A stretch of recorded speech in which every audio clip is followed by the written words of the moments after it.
రాముడు సీతాదేవిని పరిత్యాగం చేశాడా? ఇది పెద్ద ప్రశ్న. ఇది పెద్ద కాంట్రోవర్సల్ విషయం గూడా. చాలామంది విమర్శించేవాళ్ళు ఉన్నారు. రాముడు గొప్పవాడన్నప్పుడు అట్లెట్లా చేస్తారు, ఇట్లెట్లా చేస్తారు విమర్శిస్తారు. మరి నిజంగా ఉందా లేదా అంటే లేదు. ఉత్తర రామాయణము సీతాదేవిని రాముడు అరణ్యాలకు పంపలేదు. దీనికి సంబంధించినటువంటి ఆధారాలు చూద్దాం.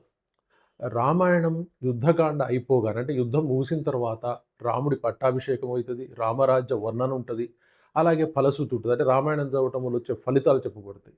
ఈ ఫలితాలు ఎప్పుడు చెప్తారు? ఏదైనా సరే ఒక గ్రంథం గావచ్చు, కావ్యం గావచ్చు, ఒక ఇతిహాసం గావచ్చు, ఏదైనా అయిపోయేటప్పుడు ఫలశ్రుతిని చెప్తారు. ఫలశ్రుతి అంటే చదివిన దాని వల్ల, విన్న దాని వల్ల, వీటన్నిటి వల్ల వచ్చే మంచి అని చెప్తారు. సో, ఇది ఎప్పుడు చెప్తారు? అయిపోయేటప్పుడు చెప్తారు. కాబట్టి అది అయిపోయింది అని అర్థం అక్కడ. ఫలశ్రుతి ఉంది అంటేనే కంప్లీట్ అయిపోయిందని అర్థం. అంతేగాని మళ్ళీ ముందు ఇంకేదో ఉంటది అన్న సూచనలు గూడా అక్కడ లేవు.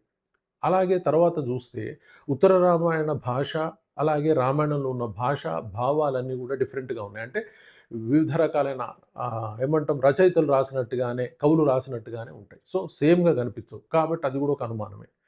అలాగే తరువాత రాముడికి సంబంధించి సీత అగ్ని ప్రవేశం జరిగిన తర్వాత మళ్ళీ ఈమెను పరిత్యాగం చేయటం గూడా అది అనుమానంగా ఉంటది. ఎందుకంటే అగ్ని పరీక్ష సమయంలోనే బ్రహ్మదేవుడు, దేవతలు, అగ్ని వచ్చి సీతాదేవి పరమ పవిత్రురాలు అని రాముడికి చెప్తాడు. చెప్పిన తర్వాత మళ్ళొకసారి అనుమానంతోటి ఎవరో ఏదో అన్నారని ఆమెను పరిత్యాగం చేయటం అనేది అది హాస్యాస్పదంగాను, అలాగే అనుమానంగాను ఉంటది. ఎందుకంటే రాముడు ఒకసారి అలాంటి మాటలు విన్న తర్వాత మళ్ళీ వెనక్కి జరగడు.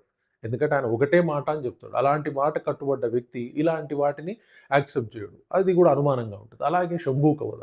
ఈయన ధర్మపరుడు, న్యాయపరుడు రాముడు అని పేరుంది. అలాంటి రాముడు ఒక బ్రాహ్మణ బాలుడు చనిపోవటం సంఘటన విషయంలో ఒక శూద్రుడు వేదం చదివాడు గాబట్టే ఆ బాలుడు చనిపోయాడని నమ్మి శంభూకుడిని వధించడం అనేది చాలా అసంబద్ధంగా కనిపిస్తది. ఎందుకంటే రాముడు ఇలాంటి ధర్మపరుడు ఇలాంటిది చేశాడా అన్న ప్రశ్న వస్తది. సో, అది అబద్ధము అని తెలుస్తది.